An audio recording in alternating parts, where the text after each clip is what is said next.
Ever since I can remember, I have always felt that I was here for a big purpose, a big mission. I always felt like I didn't fit in, like I didn't belong, no matter how many ways I tried to squeeze myself into these different boxes that society puts us in, no matter how many labels I slipped into, to see what felt comfortable, no matter how many different cliques I tried to become a part of in high school, how many different tables I would sit at during lunch, for example. I knew nothing ever felt right. I knew there was no group where I ever felt I truly belonged. And it's been such a deep wound throughout my life. This desire to belong somewhere, this desire to find community, this desire to belong to something bigger than myself. To feel welcomed, to feel invited, and to feel a sense of home in this world. That's always been one of my biggest desires and one of my biggest sources of pain. And I think growing up in such a traumatic, chaotic family household was a huge part of this. It was a huge part of this wound. When you feel like you don't even belong within your own family, when you feel like you're the black sheep, when you feel like it's not safe to be your true self, it's not safe to show your true colors, it's not safe to actually speak what's on your mind, to actually use your voice. I remember as a teenager, I was like 13 or 14 years old, and I already was writing beautiful poetry. I've just carried it in my veins for lifetimes, I feel. I never learned how to write poetry. I just knew. I just did it. I just wrote it. It was just a divine expression for my soul. One of many different gifts I've been blessed with. And as a teenager, when I would express my voice through poetry, I used it as a way to share with the world, share with somebody the hell that I was experiencing at home. There was divorce, there was physical abuse, emotional abuse, deep emotional neglect, remarriage, addiction, sexual abuse. There were all kinds of things going on in my household during my teenage years. And poetry was one of the only ways I knew how to share my voice in a way that felt natural for me, in a way that felt safe, and in a way that would help me make sense, like create some kind of order, some kind of purpose to the pain and the darkness and the hell that I was going through in my own home. Expressing myself through poetry was one of the only ways I knew how to connect with my true self, my true voice, my true essence, because that was one of the gifts that I never had to learn. It was an ability that I was just born with. It just flows through me like water. And maybe there's a gift of yours that comes to mind as I'm sharing this. Is there something that flows through your physical human vessel as if it were as natural as breathing oxygen? Because that's what it means to be born with a gift. And we all are born with unique gifts to share in this world. You'll know it's a gift of yours if it's something that you've never had to think about, if it's something that you never actually had to learn how to do. You were just born innately knowing how to do it. That's what a gift is. It comes from the divine. We are all blessed with unique gifts to share them with the world. But when I was a teenager, expressing myself through one of my gifts, poetry, I remember accidentally leaving Who knows if it was accidental? Let's be radically honest here. There might have been a part of me that wanted my parents to find this poem because I felt so unsafe to actually tell them how I felt, to share all these painful, confusing feelings I had through divorce, through my dad getting remarried, through not getting along with my stepmother or anybody in my family, not feeling safe with anybody in my own house, physically or emotionally. I one day left a poem in the living room near the family computer, and I was 13 or 14. And this poem was comparing my stepmom to a cockroach. Listen, it felt good to write it. I had to get it out there. It was how I felt at the time. And I remember my dad and my stepmom finding this poem. I don't remember exactly what happened next. I know I got yelled at. I know there were big repercussions, big consequences. I was probably grounded. I'd shut myself away in my room. I know I got yelled at. I know something happened that instilled a lot of fear in me afterwards. It was this feeling of like, oh no, I got caught. My truth has been exposed. My true feelings have been exposed. I got the message that sharing my voice was dangerous. I got the message that sharing my voice would hurt other people in the process. And so it was better just to keep my mouth shut and not say anything at all. And that's what I did for a very, very long time. I mean, all throughout my teenage years,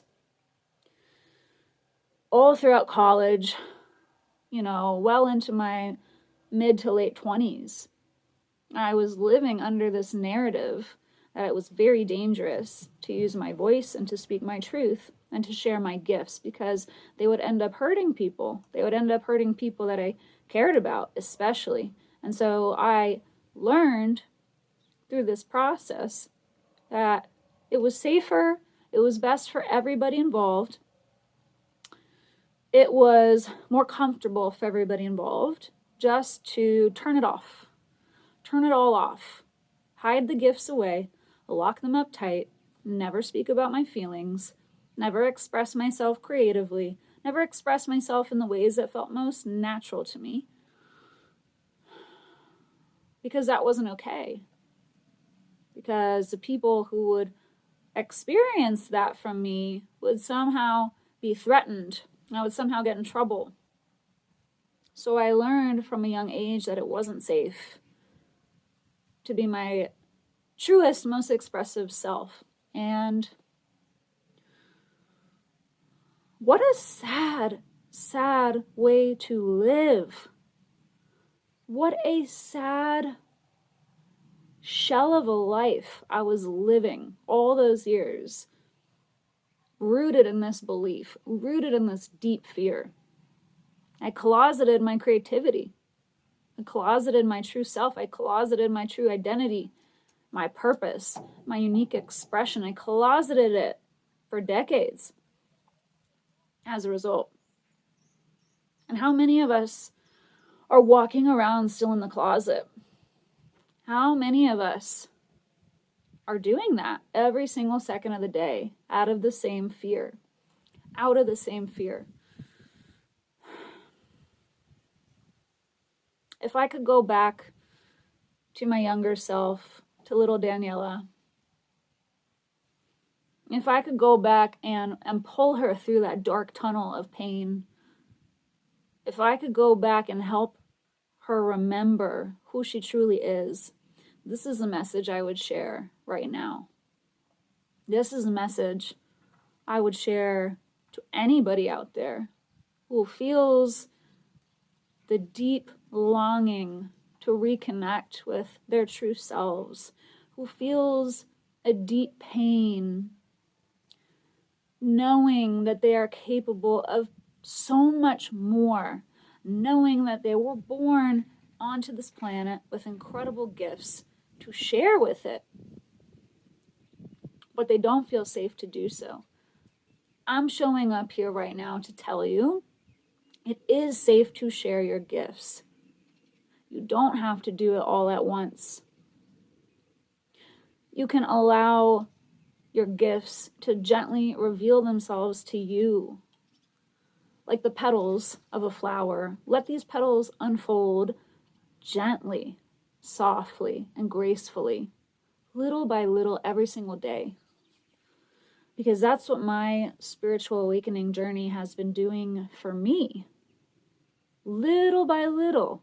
You know, it starts with sharing a one-liner poem, if that comes natural to you. It starts with, you know, doing an impromptu photo shoot in your apartment if you want, because that's what I did 2 years ago. One day I was just overcome with this inspiration I had gone on this whole thrifting rampage back in Phoenix, Arizona, where I was living for 4 years. I just got overtaken with this sudden inspiration to snatch up all these cool clothes at thrift shops, throw together some cool outfits. Actually, this red vintage jumpsuit was one of my awesome finds. You know, just start playing, start styling myself, start playing with accessories, colors, you know, start photographing myself just as an experiment to see who was on the other side of that lens.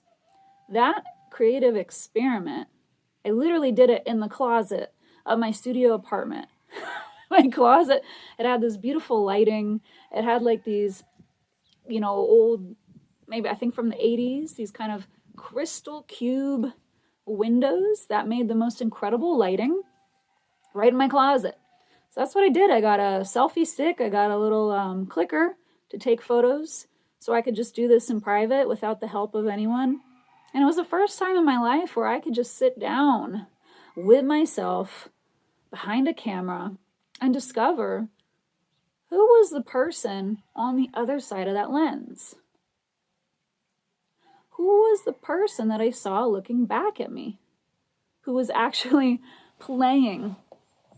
Who was actually having fun in her creative expression as an adult with no other goal, with nothing productive about this process. It was just the pure joy of playing, of expressing myself, and discovering who I was in the process of that. So, if I could go back to my younger self, who was in so much pain and so much darkness, who felt so alone for so many years, who never felt like she belonged, who felt like the black sheep of the entire family, who tried to squeeze herself into shapes that never felt right just to please others, who silenced her voice, who hid her creativity for so many years, who denied her true self as an artist, who denied her true self as a storyteller. I can remember, you know, being back in college. I can actually remember telling my friends when I would start to share a story with them, I would start to censor myself. I would start to close up. I would cut myself off mid-sentence, and I would just get in my head around so much doubt. I would literally say out loud, "Oh, never mind. Like, Sarah or whoever was next to me, why don't you tell the story? You go ahead. I'm not a storyteller. Like, that's not my thing. You know, I'm no good at this." I literally used to say this out loud to people. And I can really trace it back to that experience of having one of my poems discovered by my dad, by my stepmom, getting into huge trouble for the story I told through that poem, and twisting that experience of fear and feeding myself the lie that no, I'm not that.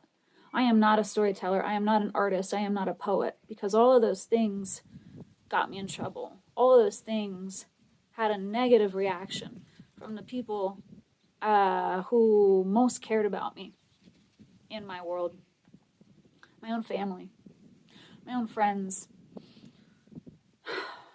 But the funny thing is that, you know, all those things that we somehow along our journeys learn to believe are not who we are.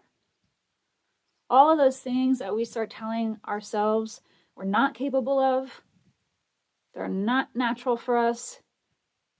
I'm not an artist, I'm not a singer, I'm not ambitious, I'm not a star, I'm not a model, I'm not beautiful, I'm not powerful, blah, blah, blah, blah, blah. All of that crap, that is exactly who you are. All the lies you have told yourself you're not are all the truths that you actually are. That's what I want to leave you with today. If I could go back, if I could go back to little teenager me, little Daniela, who would tell herself and tell everyone else around her, oh, I'm not a storyteller. No, I'm not a singer. No, I'm not a star. No, I'm not photogenic. No, I'm not beautiful. No, I can't do that. No way. I could never do that. I could never appear on camera speaking like this. I could never sing in public. All the crap I used to tell myself. I would go back and tell her, there's a black cat sitting on my lap. I would go back and tell her, girl, stop it. Stop it right now. Everything you're telling yourself you're not is exactly who you are. Don't ever doubt yourself again. Don't ever doubt your light. Don't ever doubt your voice. And don't ever doubt your gifts again. That is who you were born to be. So get out there and be it. God, doesn't it feel good? Yes, period. Doesn't it feel good to acknowledge this out loud? I want you to watch this video back and repeat what I just said. Say that out loud to yourself, my friend. Say it out loud to yourself, because that is the truth of who you are. Everything you told yourself you're not is exactly who you are.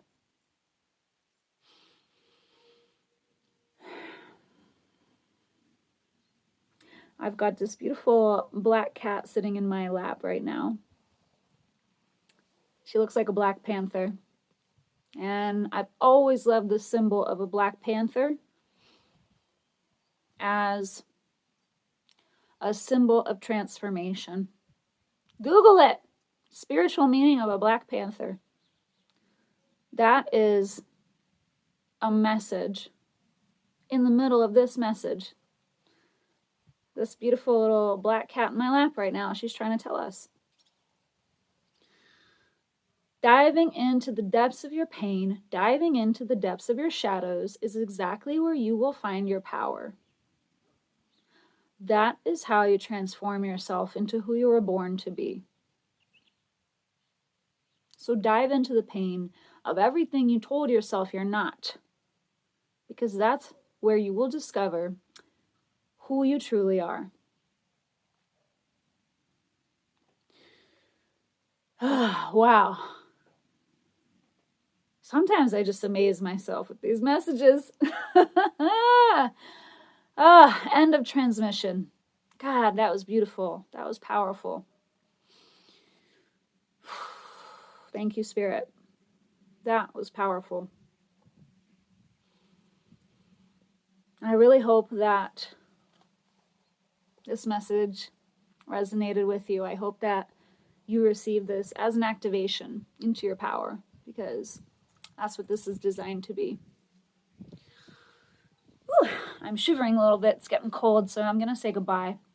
I'm going to thank you so much for watching this show. Paris, the panther right here. Paris also says thank you. She wants to be pet.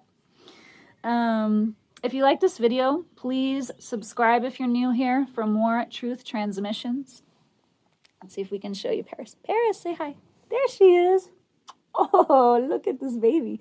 Please subscribe if you're new here. Like, share, comment on this video. I would love to hear how this message landed with you on your path of spiritual awakening, of transformation, of becoming your truest, most beautiful, incredible, powerful self, meeting your higher self along the way. That's what we're all here to do as we walk each other home, hand in hand. Support each other in the comments. I definitely want to encourage you to connect with each other in the comments. You know, let's show each other support and love as we are all on this journey together.